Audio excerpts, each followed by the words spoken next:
Oke, setelah makan siang hari ini saya bersama Bu Nina. Oke, tadi kita ngajar di Cisanggarung, Wetan. Wetan. Bisa dijelaskan Bu gimana keadaan tempatnya? Tempatnya enak di Enak. tengah persawahan. Kalau jalannya Lumayan, lumayan naik apa nih? turun, bikin sakit betis. Bikin jantung deg-degan. Tapi seru, ya. Benar kalau pakai motor deg-degan. Oke, kita hari ini bakal kenalan sama sosok yang sungguh tangguh, wanita. Disebutnya Inem. Apa itu Inem? Indonesia Empathize. Empathize. Oke, kita akan kenalan bersama Ibu Nina. Halo. Bu Nina mungkin bisa diceritakan bagaimana asal muasal bisa hadir di Odesa, bagaimana nyemplungnya, siapa yang narik, siapa yang mempengaruhi. Iya, saya tuh bergabung di Odesa diajak sama Pak Faiz Mansur, Oke. Ketua Yayasan Odesa Indonesia. Gimana tuh asal muasalnya bisa nyemplung ke sini? Ya, awalnya itu saya kenal Pak Faiz di tahun 2014 waktu ada penelitian di Gunung Padang. Jadi Oke. beliau lagi nulis buku dengan teman-temannya. Ada Pak Andius Nugroho, ada Pak Hermawan Aksan juga. Nah, setelah itu udah berlanjut komunikasi. Sampailah berdiri Odesa hingga saat ini. Oke. Bagaimana pandangan Ibu terhadap Odesa pada saat itu? Pada saat pertama didirikan? Saya suka aja dengan konsepnya. Oke. Ya, suka dengan konsepnya. Saya lihat sesuai gitu ya dengan passion saya di bidang, memang suka di bidang sosial gitu. Saya, Oke. ya, Jadi saya memang suka di berpikir- bidang sosial sehingga emang terjun Iya. di Odesa seperti itu ya. Betul. Kalau tidak salah, saya juga pernah ngobrol-ngobrol sama pengurus yang lain. Katanya memang Bu Nina itu sebelumnya memang aktif juga di sosial. Nah, apa yang membedakan antara Odesa dengan kegiatan-kegiatan dulu sebelum masuk ke Odesa? Iya, kalau sebelumnya kegiatan sosial yang saya lakukan itu kan temporari gitu ya, tidak berkesinambungan seperti yang dilakukan oleh Odesa. Ya, hanya pada momen-momen tertentu. Jadi berbagi sesuatu ke satu komunitas seperti itu. Oke. Kalau di Odesa kan tidak seperti itu ya. Jadi memang terus menerus gitu dilakukan. Apa yang Ibu lakukan di Odesa selama 4 tahun ini? Kalau saya itu mungkin semuanya ya ikut terlibat. Jadi tidak membatasi diri di dalam satu bidang. Jadi saya di bidang pendidikan seperti Samin juga ikut, di bidang tanaman obat tauci itu juga ikut, yang kayak kelor yang gitu. Jadi tidak membatasi diri lah. Saya ingin bisa bermanfaat aja di banyak hal gitu. Oke. Kan Bu Nina juga bisa menjadi duta bagi Inem ataupun ketua Inem lah gitu di Odesa sebutannya, atau Indonesia Empathize. Apa yang Ibu lihat dari keadaan ekonomi di masyarakat sekitar di Cicago? Iya, mayoritas sih memang bisa digolongkan prasejahtera. Dan khususnya untuk para wanita juga di sini kita banyak temukan masih kecil-kecil ya usianya, tapi itu sudah menikah. Nah, itu fakta-fakta yang gitu tuh banyak kita temukan. Jadi saya itu jadi terpikir untuk memberikan pendidikan atau pengetahuan kepada adik-adik di sini, khususnya perempuan, bahwa lebih baik mereka itu meneruskan belajar. Oke. Ya. Kalau Ibu pernah menemukan sosok-sosok apa maksudnya? Menemukan kejadian-kejadian yang sangat memprihatinkan ketika Ibu bergerilya ke lapangan? Kalau yang paling menyentuh di awal saya datang ke sini itu tentang sanitasi. Sanitasi. Ya, fasilitas MCK yang hampir nggak ada. Susah sekali mereka untuk mendapatkan akses air bersih itu. Nah, itu buat saya cukup memprihatinkan. Kenapa kok justru malah sanitasi dibandingkan dengan yang lainnya, pendidikan atau mungkin secara ekonomi kemasyarakatannya? Kenapa yang milih sanitasi yang menjadi faktor paling memprihatinkan? Iya, karena air itu kebutuhan utama. Jadi kalau air aja tidak terpenuhi, susah untuk hidup bersih. Kalau nggak bersih itu hubungan juga udah pada kesehatan dan lain-lain. Sulit untuk memikirkan hal lain yang lebih besar gitu ya, dibandingkan kalau sudah ada air.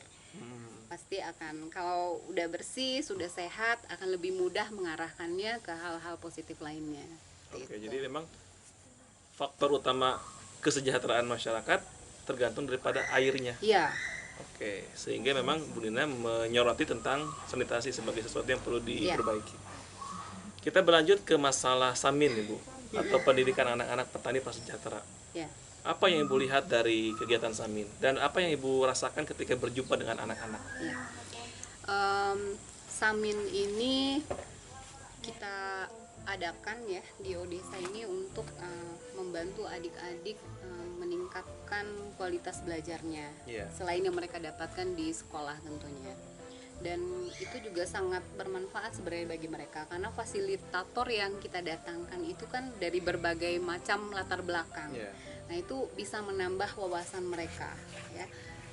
Dan lagi kegiatan Samin ini juga tidak melulu hanya belajar materi atau apa, tapi ada kayak belajar teater ya, ada musik ya, seperti untuk skill, seperti skill yang bisa mereka dapatkan juga selain akademik. Dan saya kalau setiap kali bertemu adik-adik Samin itu jadi senang, selalu ada hal baru yang kita temukan tiap kali bertemu dengan mereka, dan itu juga jadi pemompa semangat juga untuk kita juga berpikir oke, ke depan kayaknya kita kasih pelajaran apa lagi ya, seperti itu. Jadi kayak candu, setiap kali datang itu ada lagi yang bikin oke, besok datang lagi mau apa gitu, selalu ada yang baru. Apa yang paling dibutuhkan oleh anak-anak Samin itu kira-kira dari yang Ibu lihat? Dorongan semangat.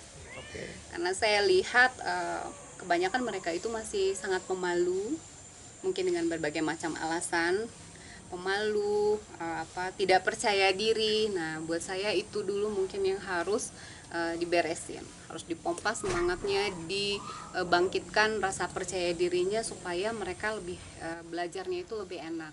Mereka harus punya kepercayaan diri bahwa walaupun mereka ada di desa dengan fasilitas yang kurang baik, tapi kesempatan mereka untuk maju itu akan selalu ada selagi mereka mau.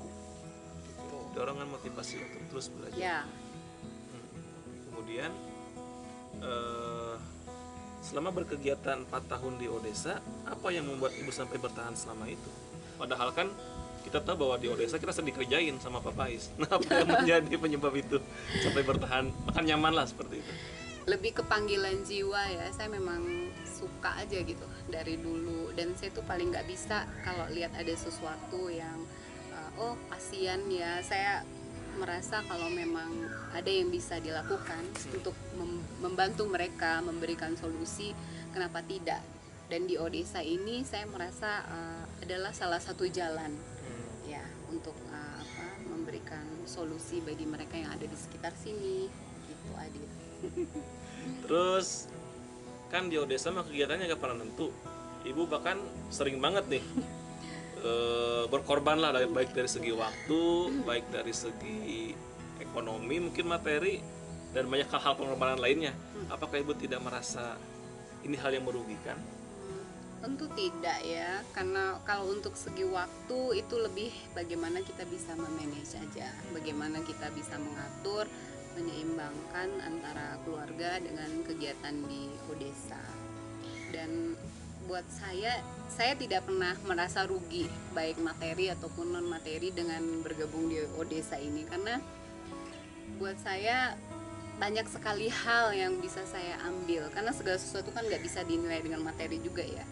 Saat berada di sini, saat bisa berbuat sesuatu untuk saudara-saudara lain di sini, itu memberikan kebahagiaan tersendiri gitu buat saya. Dan itu sudah sangat cukup. Di kebahagiaan tidak bisa dibeli dengan materi. Tentu saja. Oke. Kita berlanjut pada sesuatu yang sangat menyenangkan di Odesa, bully membuli. Bully membuli. Oke. Ya, itu. Bu Nina siapkan satu kata yang menggambarkan sosok masing-masing pengurus Odesa. Siap? Kita mulai dari yang pertama. Pak Pais, satu kata. Jaga lilin. Jaga lilin. Kenapa jaga lilin? Ya, kayaknya itu yang paling cocok. Yang kedua, Pak Bud. Pak Budiana. Bud apa ya? Ya yang paling menenangkan lah Oh, mungkin iya. ya. Sosok karismatik. Karismatik ya tuh. Yang ketiga Pak Anton. Kocak. Pak Anton tuh suka ngelawak dengan caranya yang santai gitu. Yang ketiga Pak Bas. Matematika. Selalu terngiang-ngiang ya, Ya, bertemu saya Pak takut Bas. kalau ketemu Pak Bas. Terus Pak siapa? Pak Baikuni. Pak Baikuni itu kalem. Weh. Pak kepala sekolah kita. Kemudian Bu Yuliani Eh, fotografi. fotografi. Kalau misalnya kakek, Kakek itu cerdas. kakek redim ya bagi yang tidak tahu. Kita menyebutnya kakek. Kemudian sosok yang nyentrik Om Boy, Jagger gitu. Jagger kawasan. Segala bisa ya. Terus sosok intelektual kita Pak Hawe. Pak HW gimana ya? Seru ya? Terus Seru aja. kemudian tuan rumah Ibu Negara Bu Yani. Perfect. Bu Yani itu sempurna. Kalau misalnya ke Mang Toha, Oh, our hero. Superman. Ya. Biar Superman. Kang Ujang, Selalu siaga. siaga bencana. Selalu siaga mengantar kita ataupun kalau ada masyarakat yang perlu bantuan ke rumah sakit, ke klinik, atau mengantar adik-adik ke pesantren. Wah, pokoknya keren. Terus petani muda Kang Jajang. Jajang hampir sama deh sama Pak Ujang. Siaga juga. Siapa lagi ya? Pak Didin. Oh iya, Pak Didin. Pak Didin. Kebo. Kenapa jadi kebo? Kreatif Pak Didin. Oke, sosok inspiratif ya. Saya kalau ingat Pak Didin ingatnya Kebo, mobil pertama Odessa. Mobil pertama Ya. yang diberikan Pak untuk Didin, berkegiatan untuk di Odessa. Odessa. Tuh. Sudah semua sepertinya.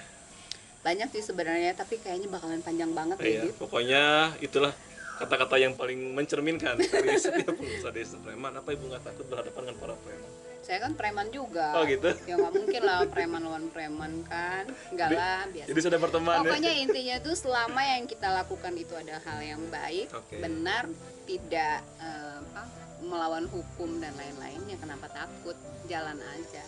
Oke. Pesan-pesan Bu perlu yang disampaikan kepada para fasilitator. Pesan untuk adik-adik fasilitator untuk terus bersemangat, mendampingi adik-adik kita semua, jangan patah semangat, selalu rajin memperbarui ilmu pengetahuan yang memang selalu berkembang, ya selalu update. Dan kesan-kesan saya tetaplah seperti ini, pengurus Odessa yang selalu menyenangkan. Gitu. Apa yang menjadi harapan Ibu ke depannya bagi Odessa, bagi masyarakat Seminyak khususnya yang kita menjadi binaan kita? Ya, kalau untuk Odessa harapan saya tetap bisa berbuat yang terbaik dalam bidang apa saja dan memberikan hal-hal yang baik juga, solusi-solusi yang tepat sasaran bagi masyarakat di sekitar sini. Untuk masyarakat harapannya? Untuk masyarakat ya juga agar tetap bisa bekerja sama ya dengan Odessa, terus tetap punya semangat juga untuk meningkatkan kualitas hidup mereka dengan didampingi oleh Odessa. Sudah gerimis ternyata Bu. Udah apa sih pengen ngobrol? Iya ya, nggak kerasa. Ya sudahlah. Tapi sore. ditunggu nih Bu Nina, sudah lama tidak masak sate Padang. Oh iya ya, oke, gampang itu. Teman-teman fasilitator kita tunggu di minggu depan. nasi Padang, sate Bukan Padang. restoran Padang ya kita di sini. Oke, terima kasih Bu Nina sudah Sama-sama. berbagi